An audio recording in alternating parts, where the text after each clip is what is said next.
All right, well, good evening and welcome everyone. Welcome to St. Edward's, and this are one of our first, our STED talks, as we call them, as part of our, what we have here at St. Edward's called the St. Edward Institute for Christian Thought. We are excited about the combination of theology in the life of the church, and what better person to have with us, I think, the embodiment of that. Rigorous academic theology, but also concerned with the life of faith. And so David Ford is speaking to us this evening, and part of this evening, or the main part of it, is a partial book launch, or a book launch of David's new commentary on the Gospel of John. And so if you've got your cards or phones ready, you can, I've been told that you can tap and pay at the discounted price of, what was it, $25.50 from $39.99 or whatever. I'm not sure what it was on that, but anyway, but a very good discounted price. And I can't recommend the commentary enough. I bought my own commentary just during Lent and used that as my own personal devotional going through Lent, and just absolutely loved it. Every moment of just opening up new vistas as David talks about the deeper plain sense of John. He is a faithful guide that takes you into that deeper plain sense in his own very welcoming and wonderful way. So tonight we are privileged to have two things.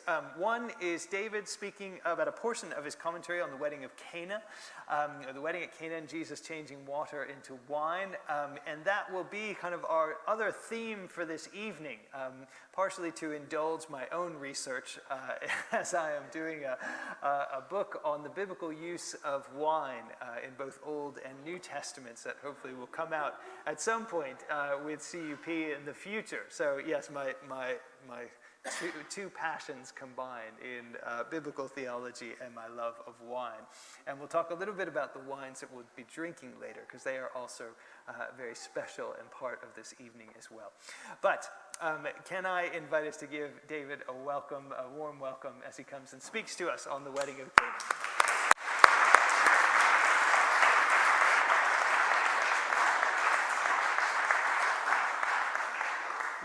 Yeah.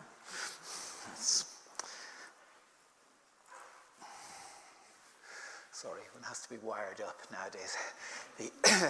Well, thank you very much indeed, Mark, and it's lovely to be here again. And also, I must say, lovely to see how flourishing the scriptorium is here. You know, that it's a wonderful idea, and I was met tonight by Toby, who I discovered I'd been hearing about from various angles because of his interest in Lynn's house, introduced to him by another scriptorium member, Peter Elliott, and just terrific to meet him, you know, and I'd been wanting to email him. So anyhow, this is, it is such a terrific institution, this, and I trust we'll go from strength to strength. Now, I'm talking about the commentary on John. I began this commentary in writing it, conceiving it in the year 2000. So it's been, you know, quite a long time, and it's been an extraordinary time. It really has. It's been the most extraordinary project that I've ever been part of, really, you know, and it goes on and on and on, because John's gospel goes on and on and on in terms of the sheer abundance of it. I think by the end, because I'd reread it so many times and found so much at every single rereading, that my desire for the commentary was that it would encourage all sorts of other people, I hoped, to become habitual rereaders of the Gospel of John. You know, that's my basic, simple desire, that it is worth rereading and rereading and rereading and rereading, that there's always more. The Trond Dokka, he's spelled D-O-K-K-A, who is one of my favorite, he's a Norwegian, and he has this wonderful combination of theology, scholarship, historical, critical stuff, philosophy, and the literary. And he wrote what, for me, is the best single article I think I read in the whole 20-odd years on John. And it's on irony in John's Gospel. But almost by the way, he made a remark about the Gospel that really just rang home and became truer and truer to me as I went on with it, which was that it's got this strange combination of both being most accessible, very accessible, simple Greek. I started to learn Greek at the age of 12, and John's Gospel was the text that I was studying. Very simple Greek and so forth, and very accessible, you can understand it, and short words and so forth a lot of the time. But at the same time, the more you get into it, the more challenging it becomes, the deeper and deeper your challenge to go. And that is an extraordinary thing for a text to actually be able to do that. And so my simple desire for all of you is that you all become rereaders and rereaders of John, whether with my commentary or not. But just to say that it really, really is worth it. And I had a crisis in the writing in 2015 when I reread all that I'd written so far and scrapped it all, and just decided that it was falling between stools, that it was partly, I'm an academic, and it was partly trying to, do the academic thing, loads of footnotes and that, and arguing with everyone, and partly it was trying to speak to everyone, everyone here. And what I really wanted to do was to be accessible more widely, and so I began rewriting. I tried it out on my wife, Deborah, who's very sorry not to be here. Many of you were hoping, I know, but she's had COVID and is still very much, we hope, in recovery. But she read, what I rewrote and rewrote, trying to get the right style. And my friend, the poet Micheál O'Shiel, who some of you will have read his poetry, and when they said, "You've got it," we think, then I tried to sustain that style. So that's just to say that, I hope it is an accessible commentary for more generally as well. Now, what I want to do now is to focus on the wedding at Cana story. And I'll first of all read it. On the third day, there was a wedding in Cana of Galilee, and the mother of Jesus was there. Jesus and his disciples had also been invited to the wedding. When the wine gave out, the mother of Jesus said to him, "They have no wine." And Jesus said to her, "Woman, what concern is that to you and to me? My hour has not yet come." His mother said to the servants, "Do whatever he tells you." Now standing there were 6 stone water jars for the Jewish rites of purification, each holding 20 or 30 gallons. Jesus said to them, "Fill the jars with water." And they filled them up to the brim. He said to them, "Now draw some out and take it to the chief steward." So they took it. When the steward tasted the water that had become wine, and did not know where it came from, though the servants who had drawn the water knew, the steward called the bridegroom and said to him, "Everyone serves the good wine first, and then the inferior wine, after the guests have become drunk. But you have kept the good wine until now." Jesus did this, the first of his signs, in Cana of Galilee, and revealed his glory, and his disciples believed in him. After this, he went down to Capernaum with his mother, his brothers, and his disciples, and they remained there a few days. Now, I want to, first of all, read you a poem that is, for me, one of the best responses to this story that I have seen in the last 20 years or so. It's by the great American poet Richard Wilbur, and it's called A Wedding Toast. Here goes. St. John tells how, it's in the commentary, by the way. St. John tells how, at Cana's wedding feast, the water pots poured wine in such amount that by his sober count, there were 100 gallons at the least. It made no earthly sense, unless to show how whatsoever love elects to bless brims to a sweet excess that can, without depletion, overflow. Which is to say that what love sees is true, that the world's fullness is not made but found. Life hungers to abound and pour its plenty out for such as you. Now, if your loves will lend an ear to mine, I toast you both, good son and dear new daughter. May you not lack for water, and may that water smack of Cana's wine.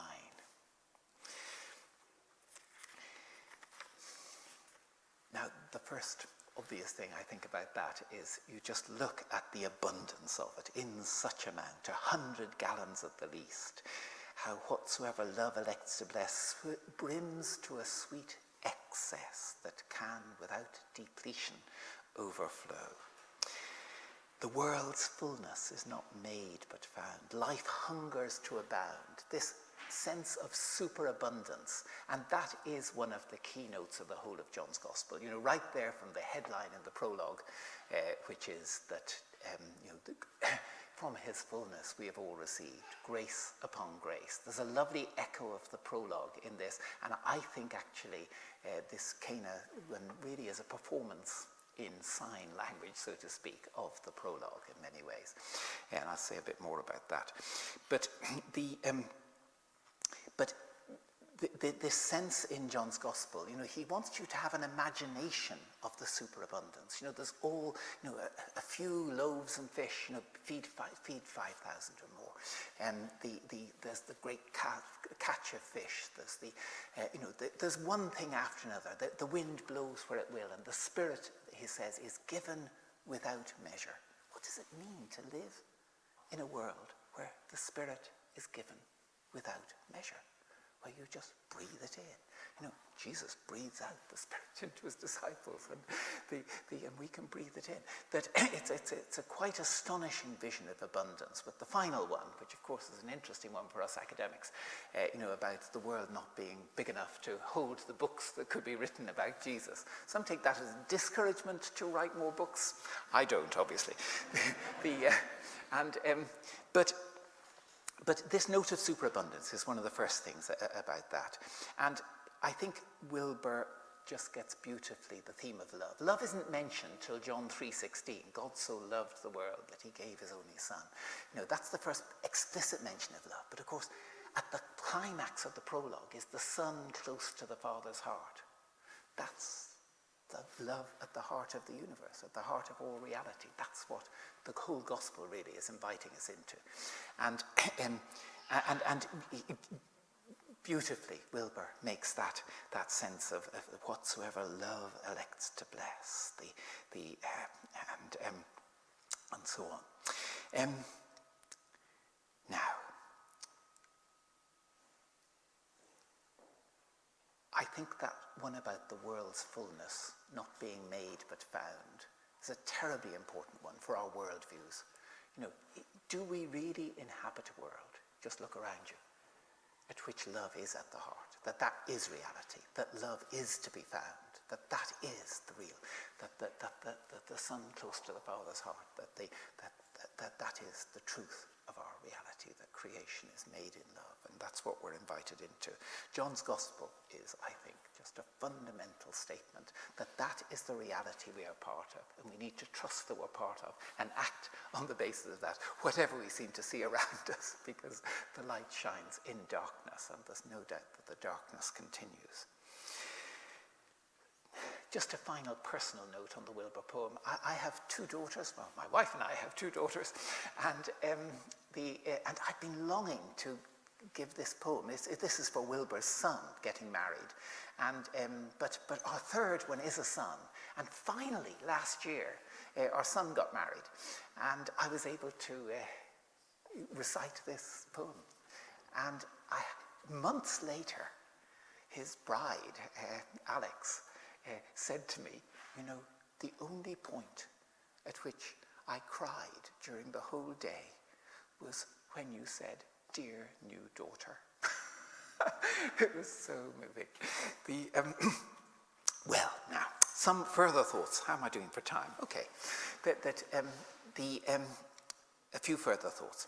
First of all, what I think is the pivotal phrase, that it's, for those of you who know Greek, it's to hudor oinon gegenemenon. And it is the quietness of this miracle. That the miracle part is given as a subordinate clause. As just, that when the steward tasted the water, that had become wine. It's a subordinate clause. It's just tossed in. That had become wine.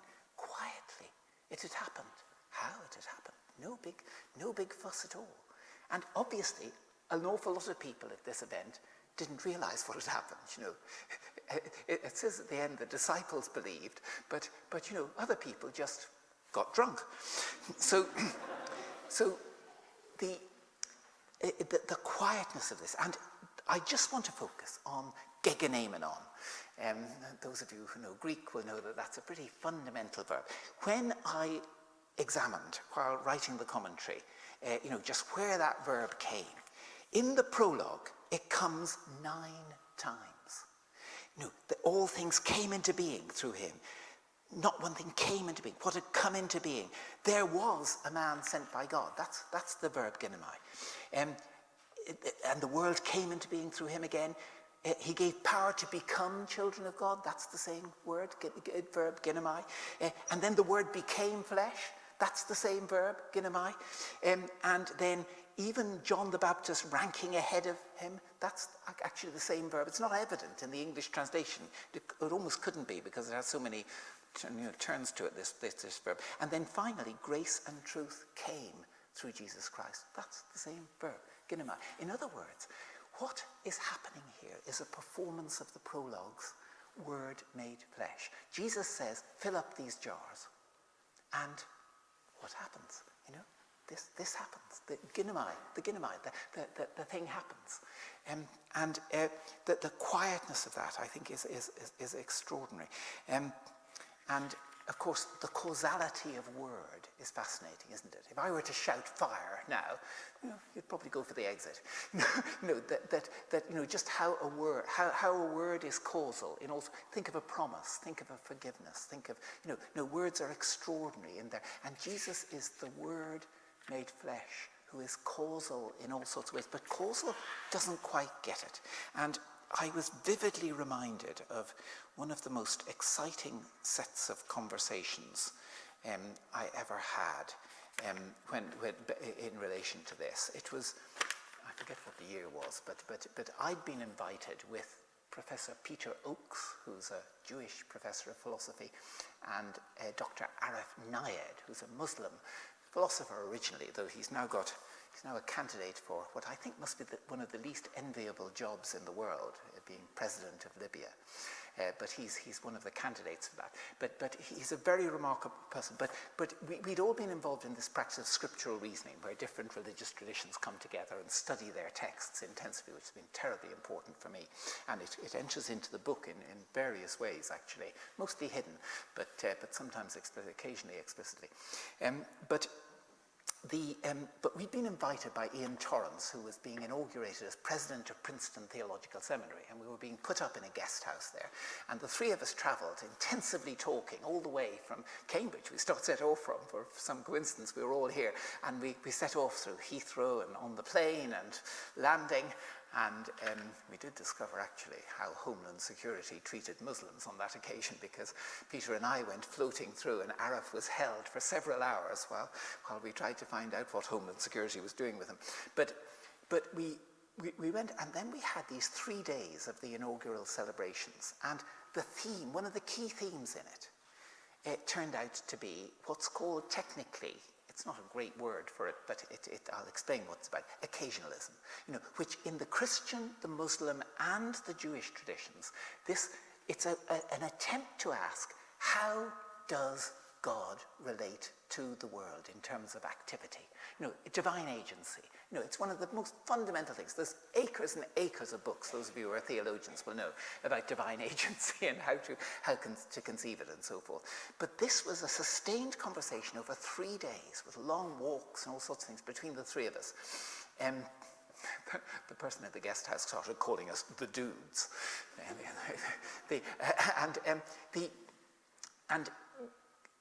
Until late at night as well, talking about how does God act in the world, how are you to conceive it. And I won't go into the technicalities of occasionalism, but just say two fundamental things about it. One is that it's the opposite of deism, if you know what deism is. Deism is where God creates the world and then basically lets it go on by itself and doesn't interfere, as they say. What occasionalism is, the opposite of that God is always present to us. He's present to us right now, sustaining the very reality that we're part of. Every single atom, every single subatomic particle, and all of us, and so forth. God creates and continues to sustain it. The presence of God is the most important reality, much more real and intense and so forth than the person sitting next to you. And that's what we're with now. That's what we are part of now. We are part of a world where, in Johannine terms, we are mutually indwelling with God. And the Spirit can, and so forth. And so it's that sense of the intensity of the presence of the God who created all things and who sustains all things. And there's different philosophical traditions. Of course, they differ because, I don't agree on the Trinity with Arif and Peter for obvious reasons. But all of us were part of these philosophical, theological traditions, where with a God who creates, we were trying to make sense of activity in the world. That the wine, the water, that had become wine. How is that conceivable? And one of my favorite books on this, by the way, is by Catherine Tanner, her book on God and creation, which is a wonderful way of exploring the non-competitiveness of human and divine agency. That the deeper you get into God, the more free you are. It isn't that you're being coerced. It's non-competitive. Rahner's great thing is, that your freedom increases in direct proportion to your involvement with God. It doesn't decrease and so forth. And so many concepts of God feel that God is dominant and, does away with your freedom and so forth. Anyhow, there's a whole philosophical tradition in relation to occasionalism and so forth. But the second thing that is deeply relevant to this, seems to me, is that God in this is both faithful and free. That the faithfulness of God is why we have natural things that we call laws of nature, which is simply that God really is faithful with creation and wants us to have a predictable world and to be able to act responsibly in it and to plan things and so forth. But if you start saying this is an utterly deterministic world where you're not, where God couldn't interfere, of course not. God is also free in relation to the world.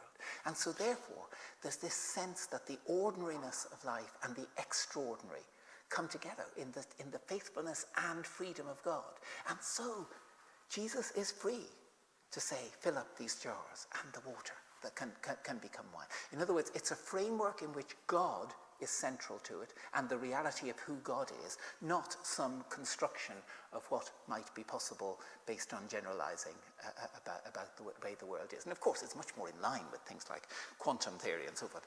Arif and Peter were really into quantum theory on this occasion, yes, and I didn't go there. But anyhow, that's the one of the things that occurred to me in relation to this. But and that's the quiet miracle that this is. The next thing I want to say is the dark side of this story. That you'll notice what Jesus, there's quite a lot of debate about whether Jesus was being rude to his mother here, of course. That woman, what concern is that to you and to me? My hour has not yet come. The hour, of course, in John's Gospel is the hour of his death, his crucifixion, and his resurrection. That's where what the hour is, and the whole thing is heading towards that. And you get the final declaration in chapter 12, which, my goodness, chapter 12 was one of the most difficult chapters I found to get into, but also one of the most fruitful. It's where John is preparing your imagination for the crucifixion, really, the death of Jesus, and does it in some fundamentally interesting and profound ways. But this hour is and of course, when you reread, John is intended, as I suggested earlier, to be reread, and the hour, of course, these earlier statements make much more sense, and all through John's Gospel he prepares your imaginations for the death of Jesus. And there's a real tragic dimension to the Gospel of John, which I don't think Giles Waller is here, is he? Who was my research associate for the crucial years in relation to this, and has done a lot on tragedy, and but there is a real tragedy. And of course, in relation to wine, the tragic dimension is there on the cross, where Jesus says, "I thirst," and is given not good wine but sour wine. There's a sort of symbolic. John as a literary crafts, the literary craft of John is quite extraordinary, I think. And the best scholarship that I've read over the last, from the last 30 years is actually the literary scholarship on John, that really is sensitive to how this gospel is crafted to get you deeper and deeper into things, and do all sorts of other things as well. And there's also a dark side to the reception of John's gospel, which has its thing here. That when it says that the Jewish jars for the Jewish rites of purification, each holding 20 to 30 gallons, there's quite a long tradition of Christian interpretation saying that this really means Christianity takes over from Judaism. Christianity supersedes Judaism, it replaces Judaism. And rather than, as I agree with those scholars who say that John's Gospel is actually about a wonderful opening out of this covenant, and it doesn't say anything negative about the Jewish relation to the covenant at all, and there's been, of course, a huge amount of dispute about the alleged anti-Judaism of John's Gospel, and I've tried to handle that in the reception too, but you just see that this is one of the places where many Christian commentators in the past, in the awful reception side of John's Gospel in Christian history, my students were always shocked by it, actually, when you give certain quotations from that tradition. And for me, I try to in the commentary engage with that, but I think the only real healing for that terrible history is to make a better history now. And the only way that can be done in relation to texts like this is actually to read it with Jews. And I remember on chapter 8, just spending 3 weeks, Peter Oakes was here giving the Hulsian lectures in the university, and he was staying with us. And I happened to be writing on chapter 8 at the time. And we sat down, and nearly every day we intensively engaged with this text and tried to see just how can you, as a Jew and a Christian, engage with what this text means. And so, now, gosh, I nearly need to stop soon, don't I? Okay, I'll just ask a question, a final question about this, which is, why is this the first sign? It's actually, the Greek says the arche ton simon, the beginning of the signs, sort of making you reread the prologue as well, saying, where arche, in arche, are the first words of the prologue. As I said, I think the first reason is that John's main way of conveying what Jesus does in his ministry, his public ministry, is to do signs and have conversations, really. Signs and conversation.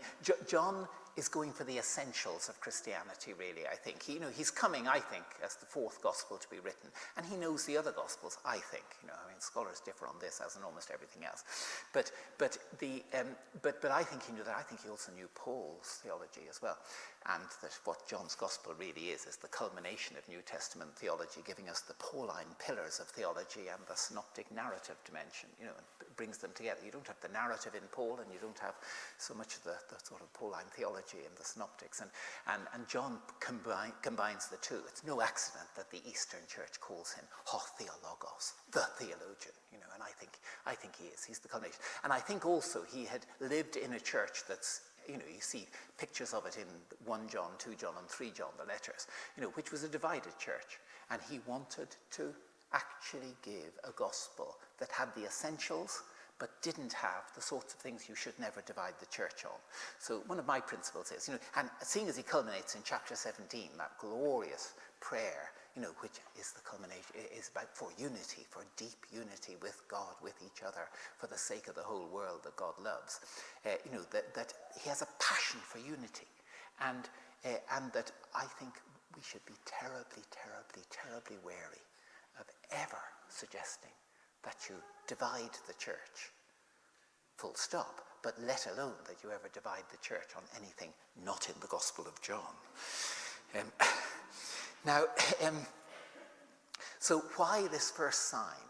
I think he's wanting to resonate with his prologue, perform the prologue, the creativity of God, the abundance, the fullness of, for we have received grace upon grace upon grace, and the incarnation, Jesus living among us and being this extraordinary presence. But there's also, of course, weddings and marriage, and they have deep significance in the Bible, but they're also got deep significance right across cultures. And I think John's gospel, another one of the things John was doing was trying to mediate to the Hellenistic world's culture. Now, I'm a classicist by training, Greek and Latin classics of the time, and it was a rhetorical culture. This was, and logos was one of the things that, that was how you communicated. That was the media of the day, so to speak, was, the logos in marketplaces and in courts of law and so forth. And John is his leading concept is in the beginning was the logos, which goes right through the Bible. It's the whole of the Bible, of course, but also it's the whole of that culture. And also, of course, it's the high culture as well. That's why we get theology and geology and so forth. The high, you look at Plato, you look at the Stoics, and there is logos, there is one of their key concepts. And so, so John, I think putting a wedding as his first sign, it's everyone resonates with weddings, don't they? What culture doesn't? And of course, the further thing about it is that marriage is about desire. And right through the commentary, I was so struck. The first words of Jesus in the Gospel of John, first words to his first disciples are, tit se taiti, what are you seeking? What are you desiring? What do you really want? And that is a guiding concept right through the Gospel. Follow the word zeitait, zeitain, to seek, right through the Gospel. It occurs about 30 times.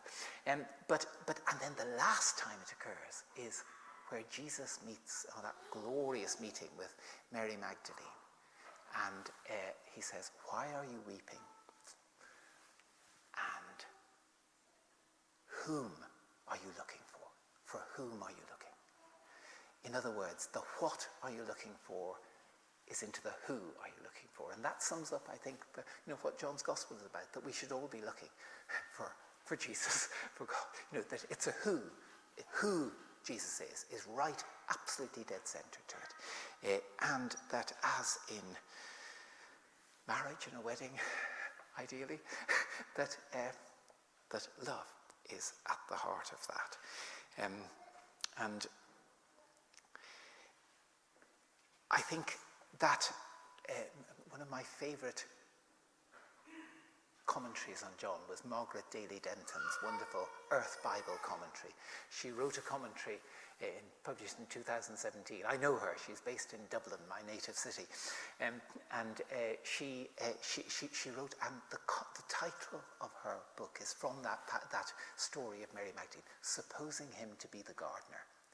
And what she did is she does a book that's acutely scholarly, really wonderful scholarship, and is prophetic about our environmental crisis. It's the Earth Bible commentary, and it's absolutely wonderful the way she brings those two together.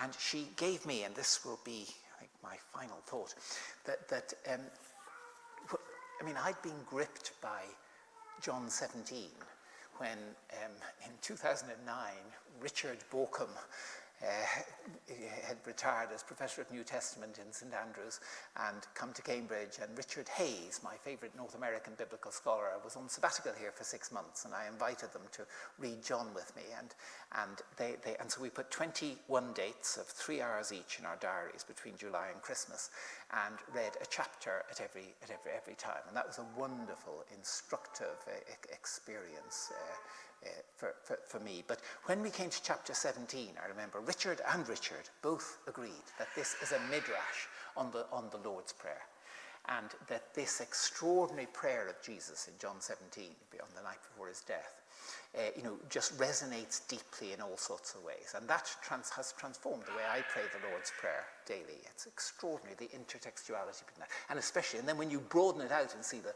Lord's Prayer in Matthew's Gospel is at the centre of the Sermon on the Mount, dead centre, and John 17 is the culmination of the biggest teaching block in John's Gospel, the farewell discourses, then the resonances, it goes on forever. You just never finish. Wonderfully rich, and so forth. But Richard agreed on that, and that prayer in John's Gospel is where we get the heart of Jesus' desire. In verse 24, I desire. I mean, just reread this when you go home. But this amazing prayer, which I feel has become for me the most important chapter in the Bible, actually. And I think that what those farewell discourses do, that they have a huge wave after wave of teaching. We need to be learners. Wave after wave of love. We need to be lovers, friends, serving in love. And wave after wave of prayer, culminating in the prayer in John 17. In other words, we are being invited by John's Gospel to be learners. Disciple simply means learner. To be learners, to be lovers, and to be prayers. And that's, what more could you ask?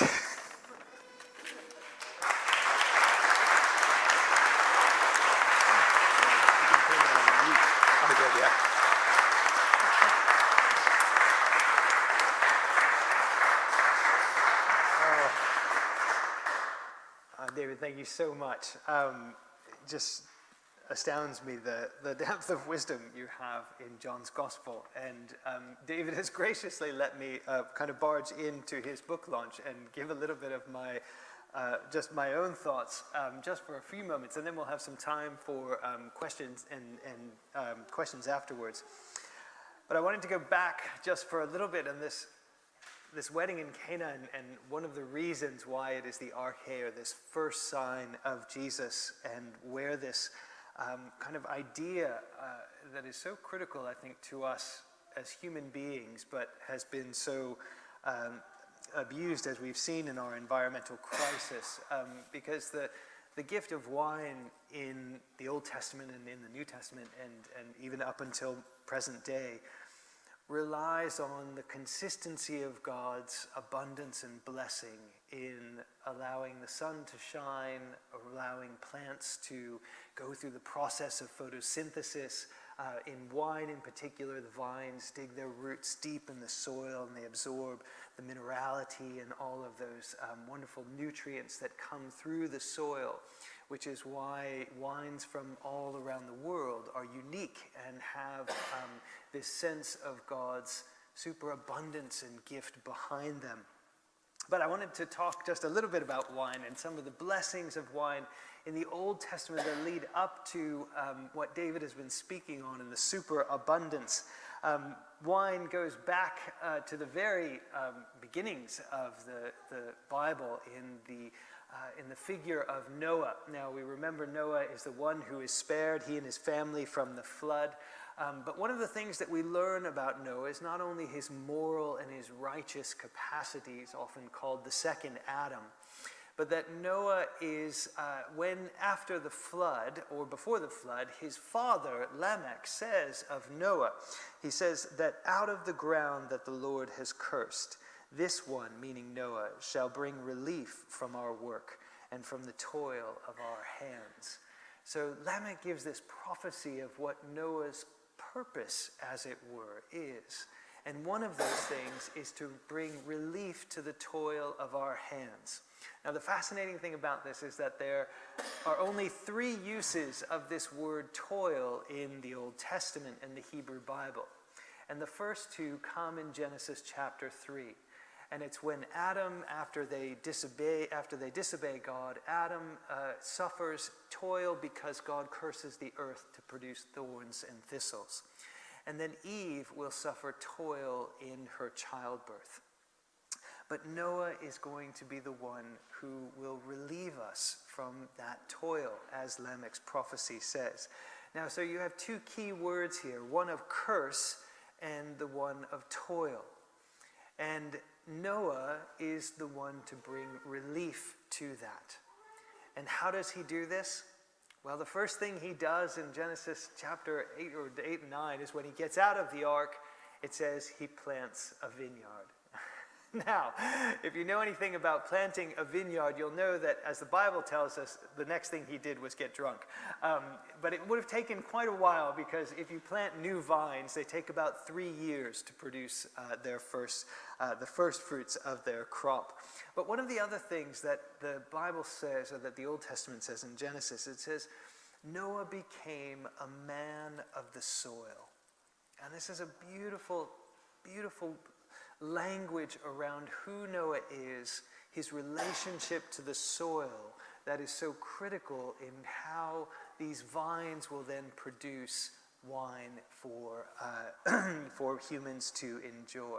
But I love that description, that Noah became a man of the soil, especially in our kind of contemporary kind of monolithic agriculture that is so often, so much kind of distanced from the soil.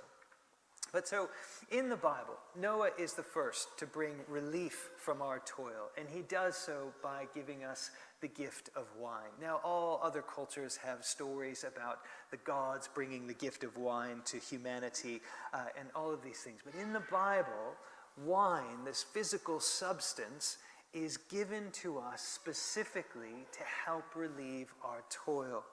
And we see that in this wonderful psalm. I'm just going to cover a couple passages and then we'll get to our questions. But this wonderful psalm, Psalm 104. If you haven't read this psalm, go back and read it tonight. It is the psalm of God as the gardener. God is the one who tends to his creation. He gives drink in season. He manages the whole ecosystem of the universe, which is his garden. And in this, the psalmist says, it goes on in verse 15, that God has given us wine to gladden the heart, to oil to make the face shine, and bread to strengthen the human heart. So the gift of wine through Noah, passed down through generations upon generations, is a gift that the psalmist celebrates, that is to make our hearts glad.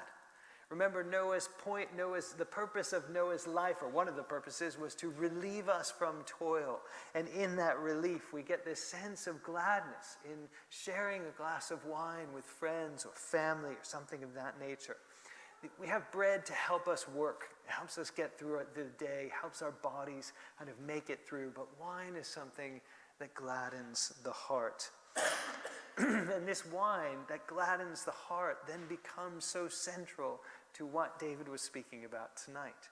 Because it's not only used on ordinary occasions, but then it becomes a key theme, got a food or drink for the biggest celebrations of our lives. And in this case, the biggest celebration being marriage and being a wedding. That in this sacred occasion, this sacred joining of families and husband and wife, that we have wine as a part of it. Look at what Jesus' response is to Mary. That she says to him, they have no wine. And the implication is you can't have a fun wedding without a glass of wine. Now, if you're teetotalers in here, I'm sorry, but this is the implication of what Mary seems to be saying. And Jesus responds, even though his hour has not yet come. And but this is where I love David's commentary, and as I was reading this, it just reminded me of so many different passages in the Old Testament. But when he talks about the superabundance of Christ, the superabundance of God's kingdom being present in Christ. And we see that image again with wine in the Old Testament. One of the great passages is, you remember in Numbers when the Israelites are going to spy out the promised land, right? And they come back bearing fruits. They have pomegranates and figs, but those all pale in comparison to the grapes that they bring. And if you remember the passage, the grapes in the promised land were so big that 2 men had to carry the bushel of grapes on a pole. And that actually is the symbol for modern Israel. They chose that as their national symbol. 2 men holding a pole with grapes hanging down in between. And the implication or the underlying message of that is, this place is filled with wine. This is God's blessing to us. The land that we are about to go into, the land where God has promised us to root us in the soil, where we can have our families, where we can celebrate, where we can have weddings, is filled with these grapes, the size of basketballs, whatever it is. And that means that we can make a lot of wine.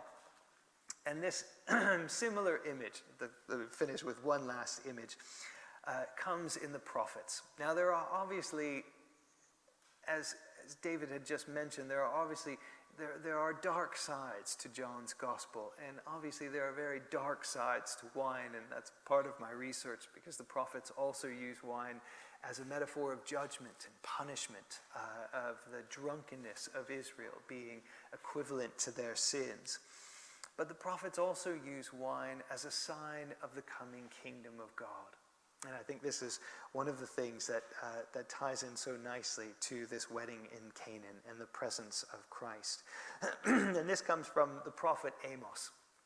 Amos has just spent 8 chapters berating the Israelites for their drunkenness, for their excess, for their lavish living, all of the punishments that are going to come through the Assyrian nation. They're going to be destroyed and taken off into exile. But then he ends with this line.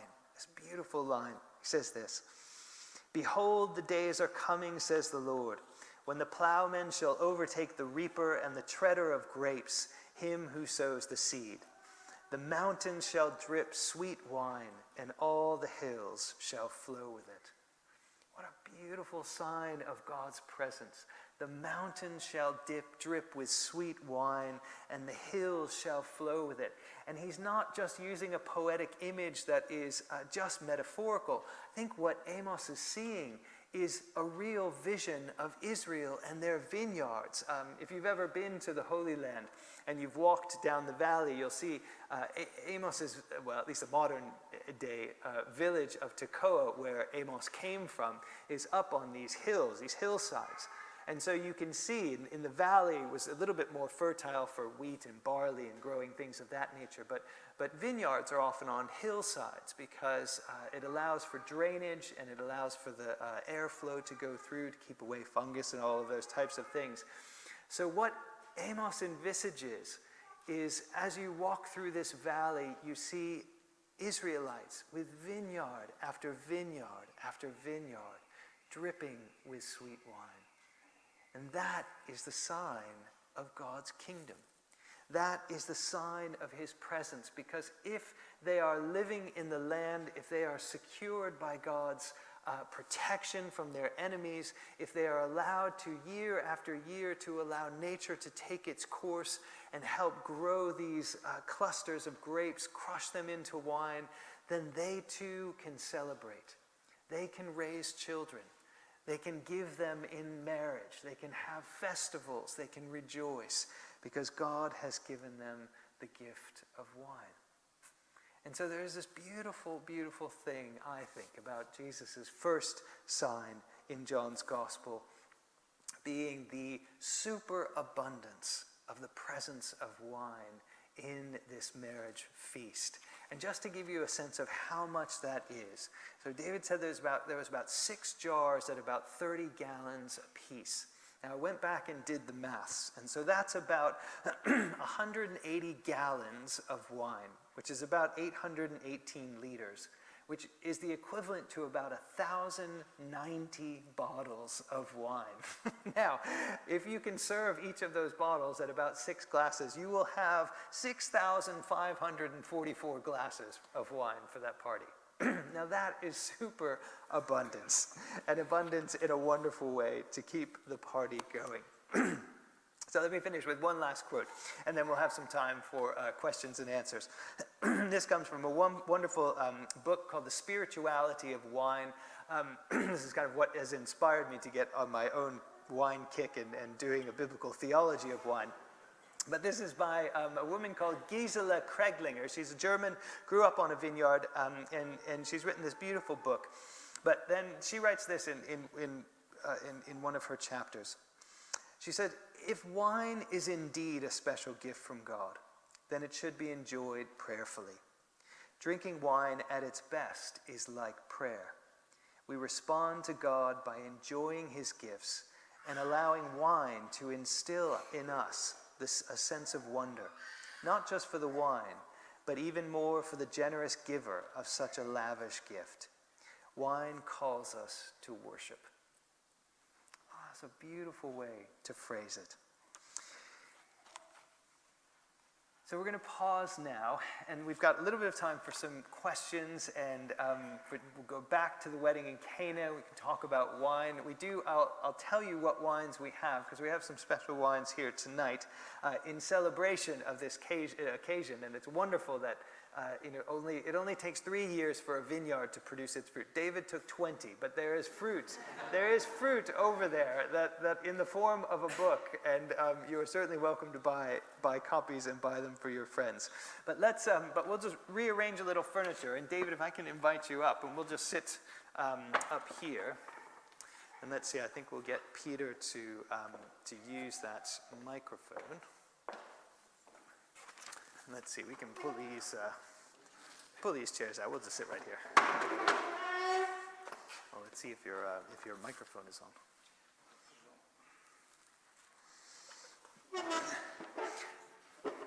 So we'll just take a few minutes, and we'll open it up to any questions or comments from the floor. I mean, I guess I'll kick us off as Peter grabs the microphone, and hopefully it should be on. Is that on? Yeah, good.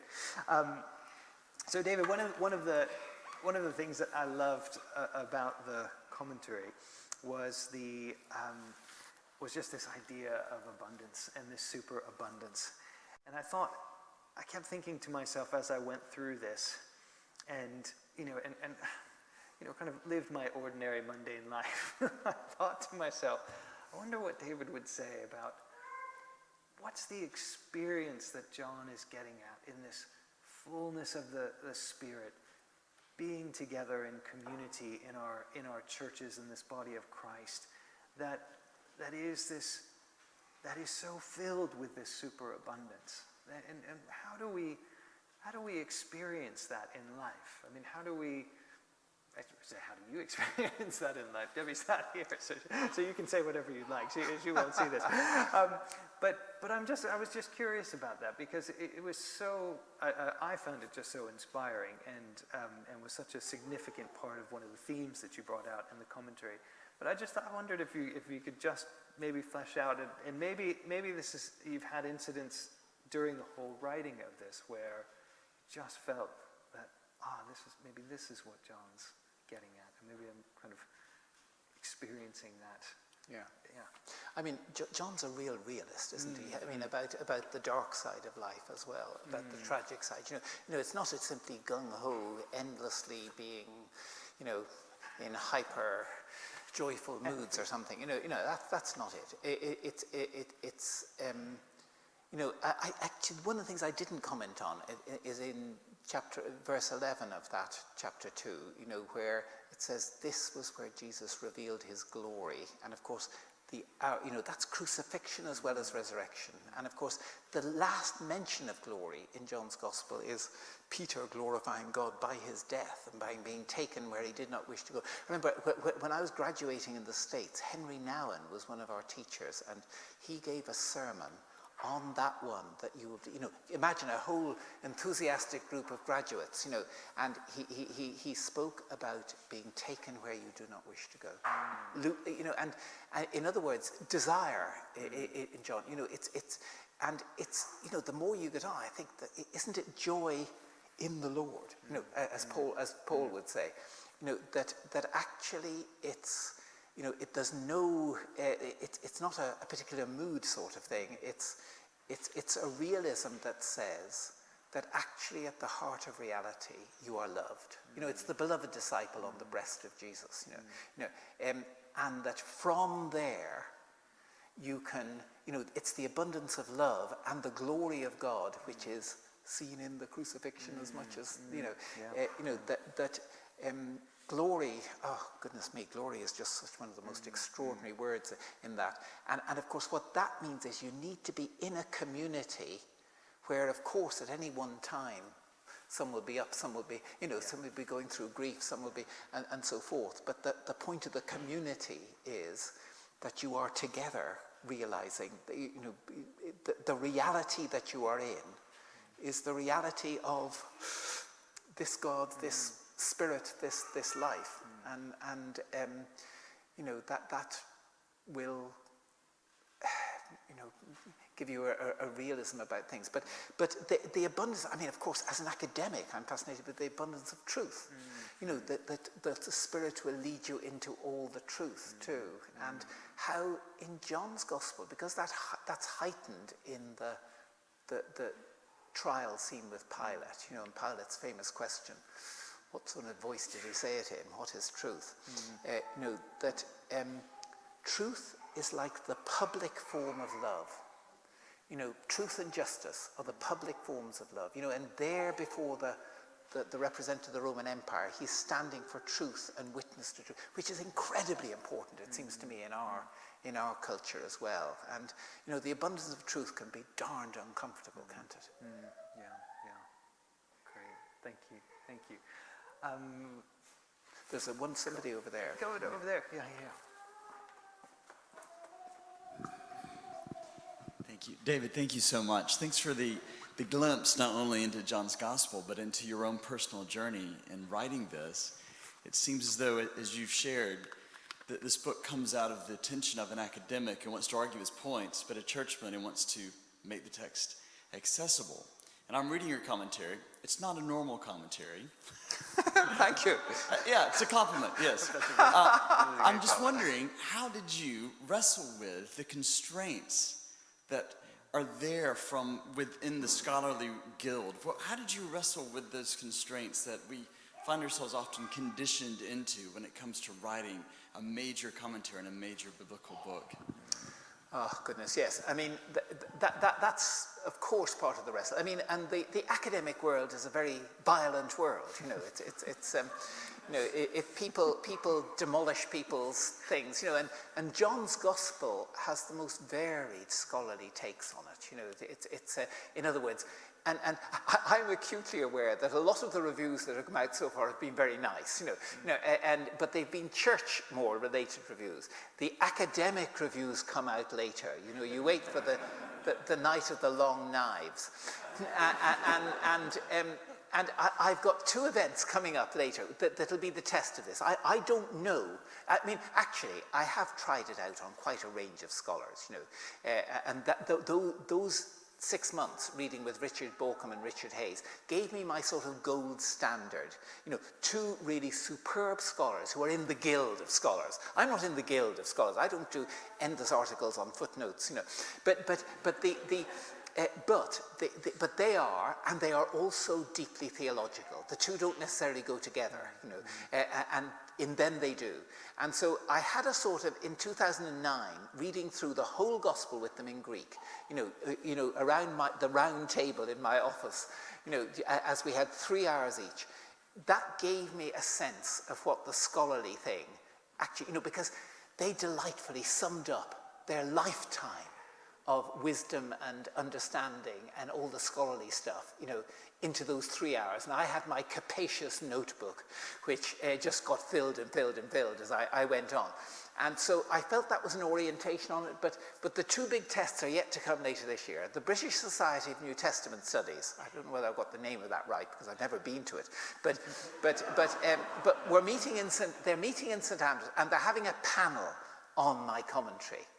And I mean, I don't know whether that's the sort of sacrificial lamb, you know, the theologian from outside the guild comes and hears what the guild say about your commentary, you know.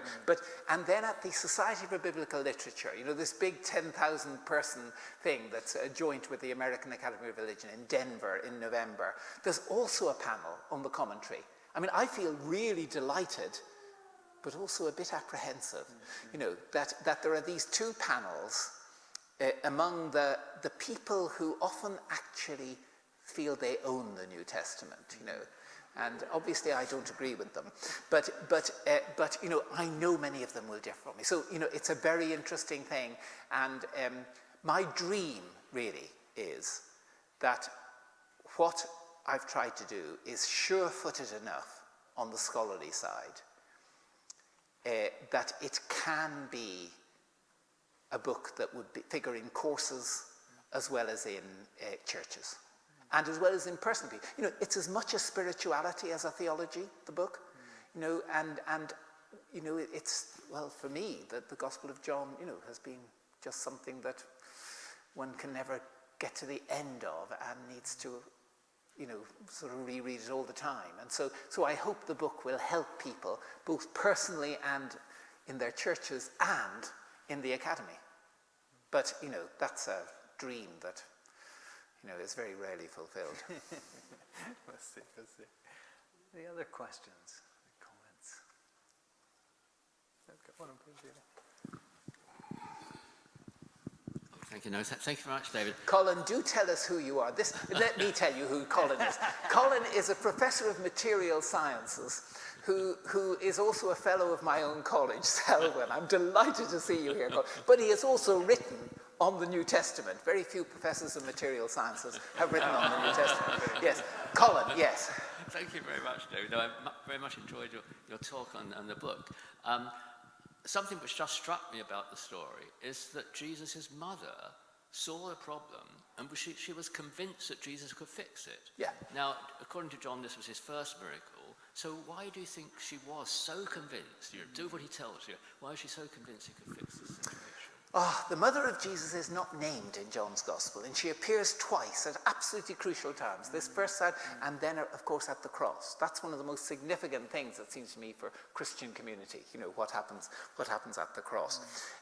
But I mean, presumably she knew Jesus quite well by this time. You know, I'm interested that whole exchange. You know, for me, as I think I say in the commentary, do I? You forget what you've written. You know, that I think the exchange between them is about family and vocation. You know, that in the New Testament there's a very strong sense that you mustn't absolutize the family. You mustn't. You know, you're first of all, you are, you know, God's child, not your mother's child. But John is beautiful in his combination of family and more than family, as in at the cross, you know, the beloved disciple and the mother of Jesus. And I think there's the sharpness in that, which I think is there, is both a relativizing of my family commitment, you know, that you know, you're telling me what to do, you know, in this, and you know, I have a vocation. My hour is not yet come. I've got a vocation that transcends these private affairs. But your question about why the mother of Jesus should, you know, how she knew this. I mean, if Luke's and Matthew's birth stories are anything to go by, she had quite an expectation for this kid, you know, you know, and I think that John, in John's Gospel, you know, enables us to go deeper into those birth narratives in Luke and Matthew. The key thing came to me in a flight from Abu Dhabi back here, when I was in this flight, And Lucy Gardner, who's an Anglican priest who had been at the same meeting as me, it was a Muslim-Christian meeting about prayer in Abu Dhabi. Oh, it wasn't Abu Dhabi, it was Qatar. And she came over to me from her seat in the flight just to say hello to me, and found that I was reading the Nicodemus story. And so I said, look, would you like to read it with me? And so we read, and she had this insight that when the final words of Nicodemus in that story are, how can these things be? What did Mary say to the angel? How can this be? You know, that there is the birth story in John's Gospel, the birth narrative. I think it's very interesting that John, in the Synoptic Gospels, you enter the kingdom of God like a little child. In John 3, you enter the kingdom of God by being reborn. And that whole concept of rebirth, I think, is fundamental. But I think there's so many resonances between John's Gospel and those ones. You know, my principle has become that whenever there's a synoptic passage, always think Johannine about it. This is in the liturgy. And whenever there's a John passage, always think synoptically about it. And you'll find that things like the Transfiguration or the Temptations or the Last Supper or whatever, you know, you read them Johannine synoptically, and they're so much richer. I think John intended that. I think he expected his readers to know the synoptics, actually, or at least some of the synoptics.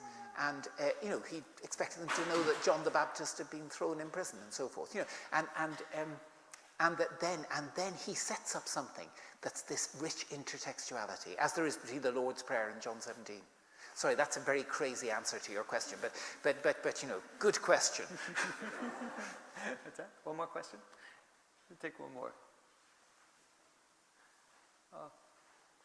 Well, we can continue the discussion, but we will kind of wrap up our first portion of this evening. And for those of you who have to run, we want to be kind of conscious of time.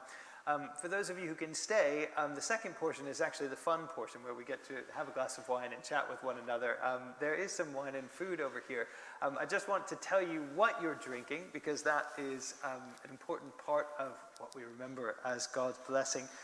So the white wine that we have tonight is actually of an English variety. They are called Newhall Vineyard, and it's down in a little village called Purley in Essex, so just east of Chelmsford. And I got in touch with them. Unfortunately, they couldn't come up to be here tonight. But they have a wonderful history. They go back to the parish records, actually date back to 1120 when the first vineyards were planted there. And then later, in 1207, two of the barrels were ordered by King John as he was making his way to Bury St. Edmunds for some sort of meetings, but he got 2 barrels of their wine. And then it was actually the wine, or the variety that we're drinking tonight, that was being drunk by those who signed the Magna Carta in 1215. So we have a lovely white wine. It's a Bacchus grape, is what they call it. It's the most common grown in this country. So as you smell and as you get a sense of the fragrance and the taste, maybe plant yourself at the seat of signing the Magna Carta or something of that nature. So that's one of the wines. So that's the white wine. The red wine is a little further afield. It's of French origin. And we got this one because the English red wines are too expensive. They all run over 20 pounds a bottle. But the red wine we chose this evening was chosen for the area where it's just north of Avignon, and it is called the Plain de Dieu, and that means the plain of God. And as it goes, in the Middle Ages, this flat plain just north of Avignon was a forested, kind of bushy area that was often filled with marauders. And in 651, a princess asked the bishop if she could start an abbey there and begin, and had a convent where she took on other nuns. And they were a safe place of refuge. So if you could cross the plain of God and have your life spared, then it was a good thing. But there were also, but these nuns are probably likely the first ones to plant vineyards in this soil, because they obviously needed wine for communion and celebrating the Eucharist.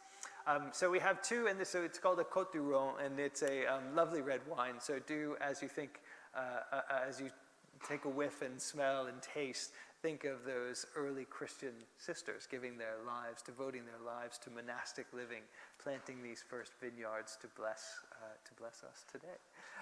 But we'll stop there, but keep the conversation going. David will be over on this side with his glass of wine, and he will be signing books, or if you'd like them signed,